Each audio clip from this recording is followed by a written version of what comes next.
Ahora sí, Mari va a ser el nombre ficticio que vamos a dar para esta entrevista, en donde queremos dar a conocer un poco de la situación que viven los bolivianos y las bolivianas en Argentina.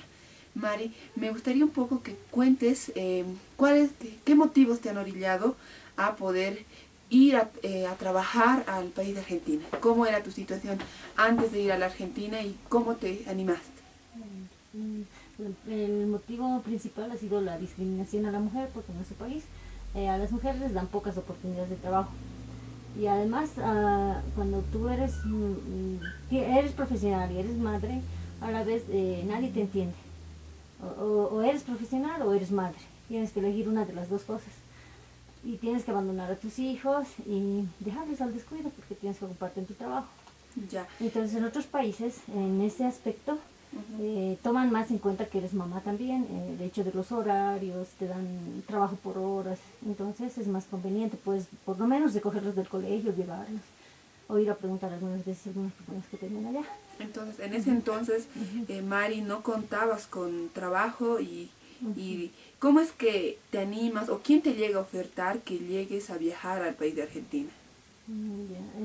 Bueno, si en realidad no decimos nombres, tal vez solamente indicar si fue un conocido, fue un allegado, un pariente o fue tal vez un vecino. Un poco explícanos, o sea, ¿cómo es que llegas a pensar que en Argentina ibas a tener una oportunidad, esa oportunidad que no tenías en Bolivia? A través de un pariente. Y te comentan que allá la situación es mejor, que tienes más oportunidades, que por lo menos ganas un salario más, que puede cubrir por lo menos tus necesidades básicas y todo eso. Y esta persona que te llega directamente a contar cómo es la vida allá, te llega a ofertar viajar o vos le expresas el interés de querer dejar el país. Yo le expreso. O sea, vos al ver tal vez este mundo que él te llega a pintar de que allá es mejor la vida que en Bolivia, vos tienes el interés de viajar, ¿no? Cuéntanos un poco, tal vez, cómo es que en ese entonces vos, siendo jefa de hogar, a cargo de 2 hijos, estás a cargo de tu familia, estás a cargo del cuidado de menores de 2 hijos. Tienes 2 hijos, ¿verdad? Un poco cuéntanos un poco qué significaba en ese entonces ser jefa del hogar y la necesidad que tenías de buscar empleo. Lo primero era cubrir las necesidades económicas de mi casa, de mis hijos, los estudios, la alimentación, salud, educación, ¿no? Y lo segundo que me impulsa sería... Claro, ¿qué te motiva? Ya, ¿no? que me motiva es que, bueno, que como jefe de familia ya adquiere una doble responsabilidad, el de padre y madre. Y lo segundo es que tengo que cubrir las necesidades, no tengo otra opción, no tengo otra salida. Y la tercera es que al no hallar trabajo en el país, yo tengo que salir afuera a buscar. Ya, y cuando llegan estos familiares, vos indicas, de Argentina, ellos cuando llegan, ¿qué es lo que viste en ellos? O sea, viste que tenían bastantes recursos. ¿Cómo te diste cuenta de que ellos tenían, digamos, todas las comodidades o todo lo que vos hubieras querido? ¿Cómo es que se llega a manifestar, tal vez trayendo regalos o simplemente era por los cuentos que ellos o por la narración que te habían hecho de la vida en Argentina? No, simplemente me ofrecen una oportunidad. No tienes trabajo acá, pues puedes ir allá y hacer esto porque vas a ganar tanto. Entonces, y es tu única salida en el momento, no tienes otra opción de trabajo y entonces decides ir. Para viajar a la Argentina, ¿vos qué haces? ¿Te prestas el dinero para el pasaje o los familiares llegan a cubrir el pasaje hasta llegar a Argentina? No, yo me presto el pasaje, porque antes te lo daban, dicen, ¿no? Uh-huh. Pero ahora ya no confían porque si te lo mandan el dinero en un giro, tú vas y de repente no llegas donde ellos. Entonces ya no confían, simplemente te dan la dirección y algunos consejos para pasar la frontera si tienes algún problema. Nada más. ¿Con quién dejas a tus 2 hijos? Que en ese entonces me imagino eran menores tal vez o no tan pequeños, pero ¿con quién llegas a dejar el cuidado de tus 2 menores? Con mi madre. Con tu mamá, ¿no? Y llegas, tomas la decisión de viajar a la Argentina, llegas a Argentina y cuéntanos un poco, tal vez sea un poco triste recordar, tal vez un poco decepcionante, pero esto para que también, digamos, todos los días ves anuncios en la ceja, ves anuncios en los diferentes barrios donde dice viaje a Argentina, ¿no? Y ahí, por ejemplo, donde pareciera que todo fuera fácil, parecía que agarras una maleta y ya arreglas tu vida. Cuéntanos un poco cómo es que llegas, qué trabajo llegas a desempeñar, qué funciones y cómo estaban los otros bolivianos en referente al tema del trabajo. Bueno, yo en primer lugar no conocía el tramo que iba a recorrer, ni qué me iba a pasar, qué tenía que hacer, ni nada. Entonces lo que hago es tomar primero un viaje de aquí a Oruro, de Oruro a Villazón, de Villazón cruzar fronteras y bueno, en Villazón nos toman el pelo primero con la flota porque nos dicen que, bueno, que esta flota iba a salir a las 9 de la noche porque ya no había salidas. La última salía a las 6 de la tarde, pero yo tenía la necesidad de llegar allá lo más antes posible, entonces y nos vienen a ofertar en la frontera, empieza, ¿no?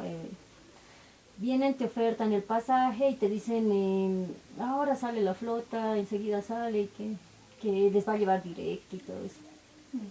Ya, y vamos, compramos el pasaje, que en aquel entonces costaba $80, y nos embarcamos en la flota y nos hacen una serie de cosas, no solo a mí, sino también a otros extranjeros que había, también había europeos, había peruanos, había de todos los países en sí, y nos toman el pelo.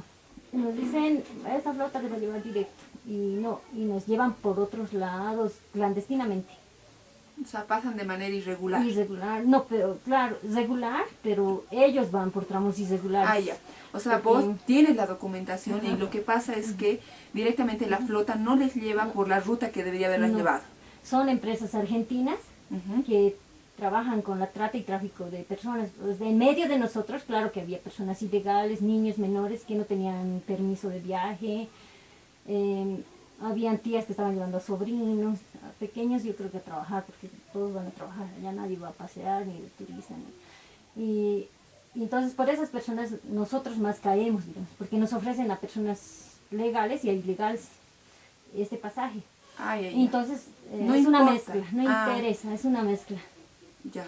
Pero ellos buscan tramos alternativos para llegar hasta Buenos Aires y vamos, tuvimos que estar 48 horas parados en no sé qué ciudad y ahí estamos 48 horas renegando todos, claro, los que estábamos legales decimos por qué nos han traído por aquí, porque nosotros teníamos que haber llegado directo allá y en Buenos Aires ya teníamos que haber estado hoy, digamos. Y nos explican que, no, es que tuvimos que cambiar de flota y luego el servicio pésimo porque nos cambian a una flota de tercera categoría, ¿ya? Y después, ya de ahí, peleando, entre pelea y todo, llegamos hasta Buenos Aires y al final nos enteramos de que por qué habíamos seguido ese tramo, porque había personas ilegales, había niños que estaban siendo llevados sin permiso de sus padres. Isa, tal vez, Mari, tal vez hacer una aclaración en este punto, o sea, hay una ruta por la cual se llega a la Argentina. Hay otra ruta alternativa por donde llevan a los, digamos, a los que no tuvieran documentos. ¿En esta ruta hay alguna autoridad o es totalmente clandestina? Hay autoridades. A veces el control es minucioso. Y más cuando escuchan que eres boliviano, inmediatamente lo asocian con droga.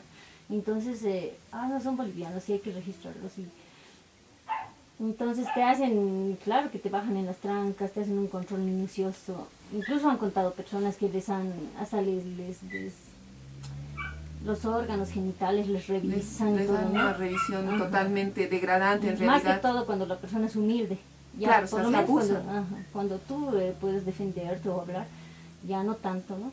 Claro. Te exigen tus documentos y algunas cosas. Y en ese tramo, Mari, tal vez comentarnos un poco, o sea, el hecho de ser boliviano también significa un poco el hecho de discriminación o el hecho de que seas humilde, también significa directamente el abuso de autoridad que puedan cometer algunos funcionarios de diferentes instancias. Claro, hay mucho racismo. Ven que eres moreno, por ejemplo, que tienes la tez morena y te dicen, no, no, tú estás siendo roja. Entonces pasa ya, ¿no? Y a nosotros nos dan otro trato y a ellos nos dan un trato más inferior y cierran en los cuartos y se empiezan a torturar. Y también les empiezan a preguntar todo, les hacen vaciar, les cortan los zapatos, la planta de los zapatos, los tacos de los zapatos. Precisamente con el fin de buscar droga. Droga.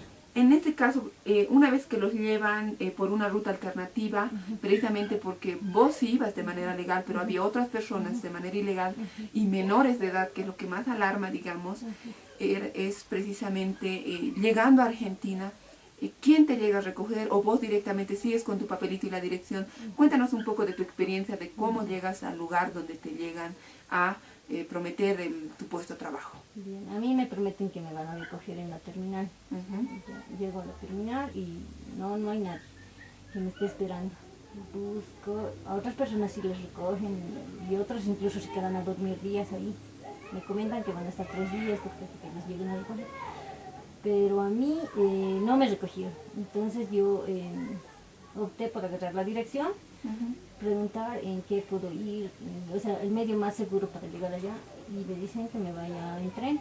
Entonces, pero yo porque podía hablar, desenvolverme, pero hay personas que no pueden ni preguntar, ni hacer una pregunta y se quedan ahí en el lugar y esperan hasta semanas, me dijeron. Claro. Y muchos se vuelven indigentes ahí mismo en la terminal. De tanto esperar, no hay quien les recoja y finalmente ahí empiezan a beber y quedarse ahí a pedir limosna y no tienen con qué volver al país y se quedan ahí años. Mari, por ejemplo, o sea, nosotros sabemos sobre que vos eres una mujer que ha estudiado, que eres profesional, preparada y que te obliga prácticamente, o sea, a tomar esta ruta la necesidad, la discriminación, la falta de empleo y varios factores sociales, ¿no? Y también indicas precisamente el hecho de cómo es que el grado o tal vez el nivel de conocimiento va también un poco para ver si respetan o no tus derechos. En ese caso, vos decides buscar la dirección con esa esperanza precisamente de llegar y poder trabajar y tal vez pagar la deuda que habías adquirido al momento de prestarte el pasaje y mandar un poco de dinero. Claro, todo cambia ya porque aquí te dicen yo te espero y tú llegas y yo te recojo y vengo en un auto. Pero cuando tú llegas allá las personas cambian. Entonces te dicen, sabes que no te voy a poder recoger, entonces ve la manera de llegar, podrías venirte de esta manera y te indican. Y bueno, yo tomé esa ruta, ya agarré y tomé un taxi, un remis, después tomé un tren y así fui llegando, también me equivoqué, me fui a otro lado, después tuve que volver y finalmente llegar al lugar de mi destino. Fue una travesía total. En ese transcurso, cuéntanos un poco qué ilusiones tenías hasta ese entonces. Esto te digo con el fin, porque a veces cuando vemos esos anuncios nos llenamos de ilusión, ¿no? O sea, de que realmente vas a ganar mucho dinero. O sea, ¿qué pensabas en ese entonces, en ese trayecto de decir, mira, ya voy a llegar a la dirección y ya voy a empezar a trabajar? ¿Cuál era tal vez tu pensamiento en ese entonces, hasta antes de que llegaras a tu destino? Primero que iba a ganar un poco de dinero y poder mandar a mi familia para cubrir las necesidades básicas. Y segundo, que me decían que allá podías trabajar en horarios diferenciados y podías atender un poco a tu familia. Entonces eso lo veía como una oportunidad grande yo, porque también quería estar un momento con mis hijos.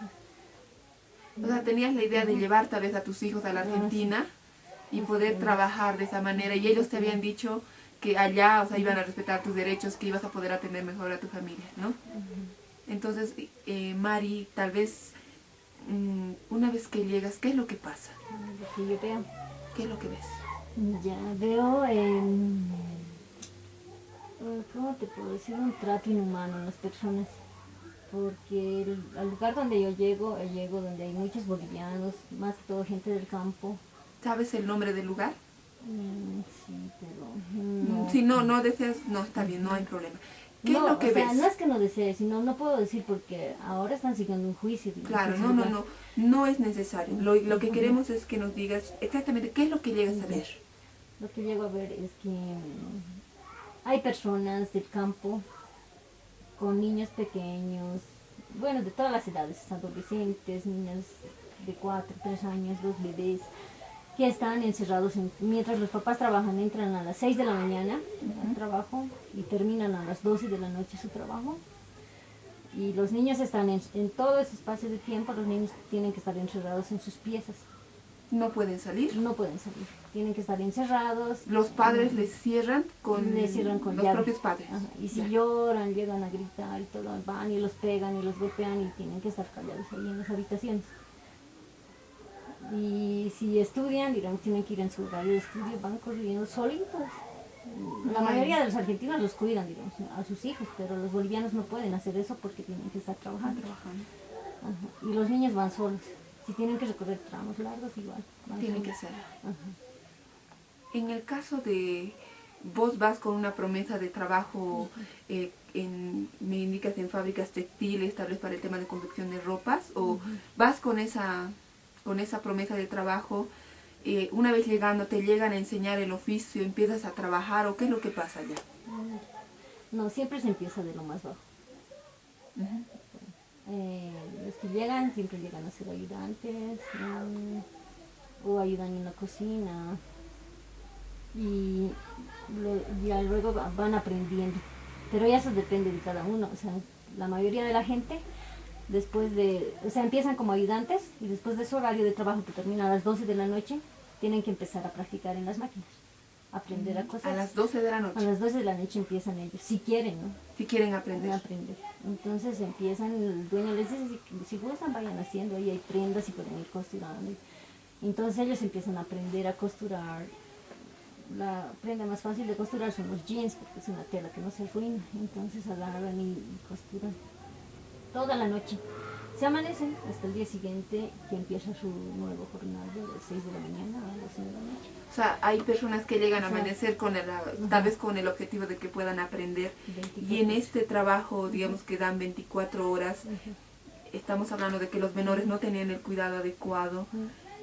¿Cuánto les llegan a pagar por este trabajo de tantas horas? Y también explícanos un poco si los bolivianos, por ejemplo, tenían en su posesión sus documentos, o es que ellos podían salir, por ejemplo, yo que sé, a pasear un domingo, un sábado, o podían pedir permiso, vacaciones, no sé. Cuéntanos un poco sobre esta situación. Específicamente en el lugar donde yo estaba, incluso tenían un kiosco donde tenían que adquirir lo que querían. O sea, no podían comprar donde querían. Comprar donde querían, no podían salir porque estaban ahí encerrados todo el día, y domingo es su único día de descanso. Bueno, tenían que lavar la ropa y aparte de ese día no les dan de comer, entonces ellos tienen que preparar su comida. Afuera es muy caro, entonces tienen que preparar ahí adentro. Entonces estarse en una fila es como una cola larga para poder cocinar. Desde las 6 de la mañana empiezan a cocinar por turnos. Por turnos. Empiezan, media hora tiene cada uno, digamos, para cocinar, preparar sus alimentos. Y todos, y hasta que acabe el último, hasta las 4 o 5 de la tarde. Y hasta eso tienen que aprovechar de ducharse, lavar la ropa de los niños, de ellos, de toda la semana. Y entonces los mantienen ocupados todo el tiempo. Tanto así que no pueden ni salir, ni domingos. No pueden salir. No. Ya. Ahora Mari, otra consulta. ¿Cuánto ganaban? ¿Cuánto ganan, no sé, por este trabajo? Un sueldo inicial es como ayudantes van a ganar $100, $150 más al mes. Entonces, la persona que llega a traerlos a los nacionales, a los bolivianos, ¿les paga cada fin de mes o cuentan sus meses de trabajo, 8 meses y pagan 800? ¿Cómo hacen con el pago? Ya, hay pagos semanales o mensuales, pero eso depende de la persona que trabaja. Él dice, yo quiero que me pague semanal, entonces cobra semanal. Y la mayoría lo hace porque no tiene otro recurso. Entonces tiene que cobrar para poder comprar para la semana la fruta, el agua, porque ya tienes que tener agua mineral para beber, porque el agua no es sana. Y tiene mucho cal, entonces, y la fruta, porque los niños tienen que consumir demasiada fruta porque no se deshidrate. Y más que están encerrados en un espacio chiquito. O sea, la persona que que o sea, los lleva, les alquila el lugar o son sus viviendas fijas, o cómo hacen con eso, el tema de la vivienda, por ejemplo, y el tema de la comida, cuántas comidas al día, y si una persona, por ejemplo, como vos indicas, trabajaba 24 horas al día, ¿cómo hacía para durar tanto en el trabajo? En el caso de la vivienda les dan un cuarto que tienen que compartir ahí alrededor de 20 personas, un cuarto de 3 por 3 y ahí catres de 3 pisos, 4 pisos y ahí tienen que compartir como 4 o 5 familias, pero hay parejas, hijos y todo, y llegan a ser como 20, digamos, dentro de un cuarto.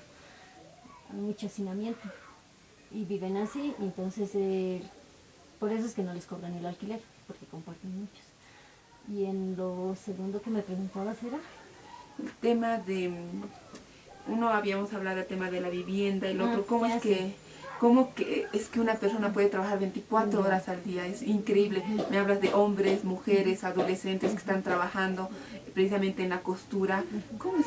¿Cómo veían este tema de la alimentación? Si les daban también en la noche, a que se amanecía le daban más comida, ¿cómo hacían con esto? Y el tema de cómo duraban 24 horas. No, ya simplemente les dan el desayuno, el almuerzo y la cena. Y si quieren comer algo más, ya cuenta, o sea, corre por cuenta de uno. Y en cuanto a cómo aguantan, diremos, ¿no? Beben, se drogan, y es así como pueden aguantar 24 horas. Ahora, tal vez viendo esta experiencia tan dura, ¿cuánto tiempo llegas a estar en Argentina y cómo decides regresar de nuevo a Bolivia? La primera vez fui por después de 8 meses. 8 meses. 8 meses apartada de tu familia. Después la segunda por 1 año también. ¿Y pudiste ahorrar tal vez en ese tiempo? O sea, ¿valió la pena tal vez ir tan lejos? No, todos creen que cuando tú sales al exterior encuentras un árbol cargado de dinero y empiezas a recoger, que todo es fácil. No es así. Allá tienes que correr con tus gastos también. Entonces, ropa, salud, si estás con hijos, educación, y todo eso tienes que cubrirlo tú de tu bolsillo. Y aparte, que lo poco que te sobra tienes que mandarlo a tu familia, a Bolivia. Tienes que hacerles un giro. Y en algún momento ustedes, por ejemplo, si querían denunciar tal vez este maltrato, sabían dónde recurrir tal vez en algún momento, conocían de dónde podían, a qué instancias, o por lo menos conocías la ciudad de Buenos Aires en este tiempo que fuiste. En el caso mío, porque yo llegué y quise hacer los trámites. O sea, quería trabajar en blanco. Por la seguridad de mis hijos, porque tenía la inquietud de llevármelos allá. O sea, que querías trabajar de manera legal, no irregular como estabas. Como llaman allá en blanco. Ah, ya. Y aquí, y luego ellos no. Los demás no, porque no les interesa tener papeles, no les interesa nada. Incluso hay gente que no tiene carnet, no sé cómo pasaron las fronteras. O sea, que ni tenían carnet no, en Bolivia. Ni siquiera un certificado de nacimiento. Ah, o sea, es como que ni existieran No. los... ¿Y qué hacían, digamos, con los menores que nacían allí? ¿Cómo los registraban o no los Algunos son registraban? registrados y otros no. Era... Porque tienen el temor, los bolivianos, de perder la nacionalidad boliviana, que sus hijos no tengan la nacionalidad boliviana, entonces no los registran. Y están así sin identidad. Y hay otros, en el caso de que nazcan en un hospital, sí les obligan los argentinos a que tienen que registrarse, porque ellos son niños argentinos. ¿Ha habido algún caso de un boliviano que se haya podido enfermar mucho? ¿Qué han hecho en ese caso? ¿Lo internaban en el hospital? ¿Lo retornaban al país? ¿Qué hacían en este caso? Específicamente ahí vi un caso que una muchacha se enfermó del estómago y tuvo que morir. Estaba aguantando, no pudo ir al médico, le compraron tabletas, se automedicó. Nada, finalmente creo que bebió para que ya no sintiera, para no sentir dolor, empezó a beber y se intoxicó y murió. ¿Y qué hicieron en este caso? ¿Denunciaron o no se dio a conocer? No se dio a conocer porque sería un problema, ¿no? Yo sé que es bien difícil. Yo quisiera que, digamos, si alguien tuviera la oportunidad de viajar a la Argentina, ¿qué le podrías recomendar? ¿Qué le dirías? ¿Qué le dirías? ¿Le dirías que viajen, que no viajen? ¿O qué es lo que recomiendas previamente?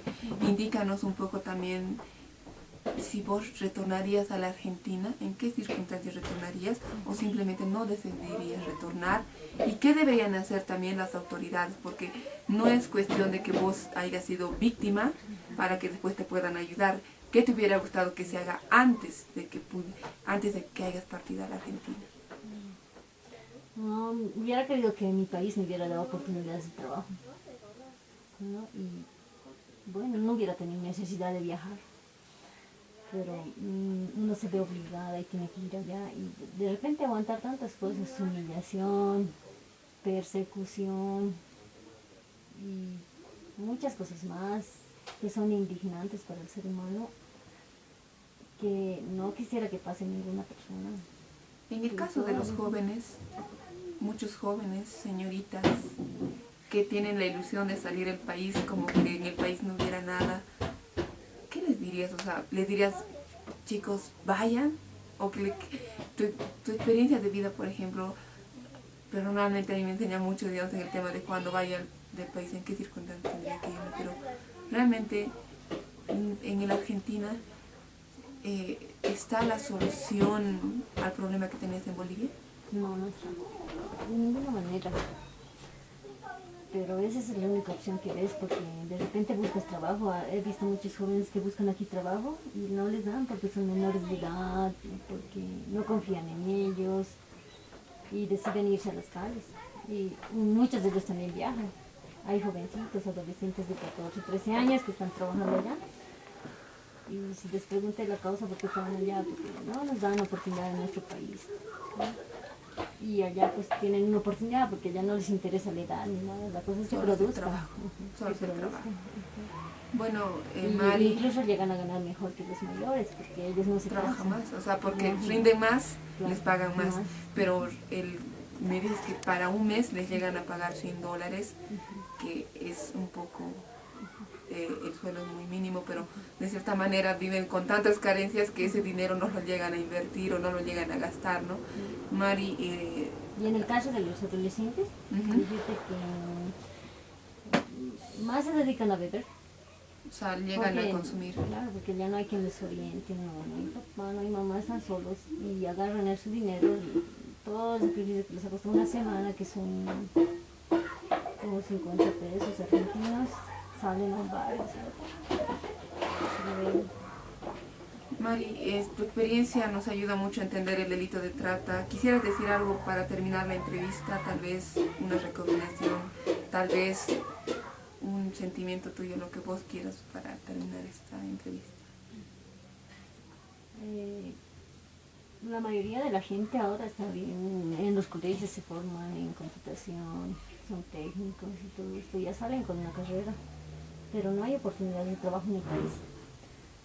Y también falta mucha equidad de género porque no es igualitario el trato entre varones y mujeres, hay más oportunidades para los varones que para las mujeres. Siempre las mujeres estamos discriminadas de todas las maneras. Sentimos tanta discriminación que si nos vuelven a proponer irnos, tenemos que irnos por dar de comer a nuestros hijos. O sea, la necesidad, en pocas palabras, te orilla a que puedas acceder a este tipo de trabajos. Aún sabiendo la realidad. O sea, conoces en realidad a qué peligro se ponen, porque muchos de los jóvenes que se van a la Argentina conocen también cuál es el peligro que corren, pero sabiendo esto, la necesidad también te obliga a que puedas dejar el país. Claro. Gracias, Maris. Este nombre, como les digo, es ficticio. No queremos que la identidad de la compañera que da el testimonio pueda ser puesto a la luz. Gracias. Ya está.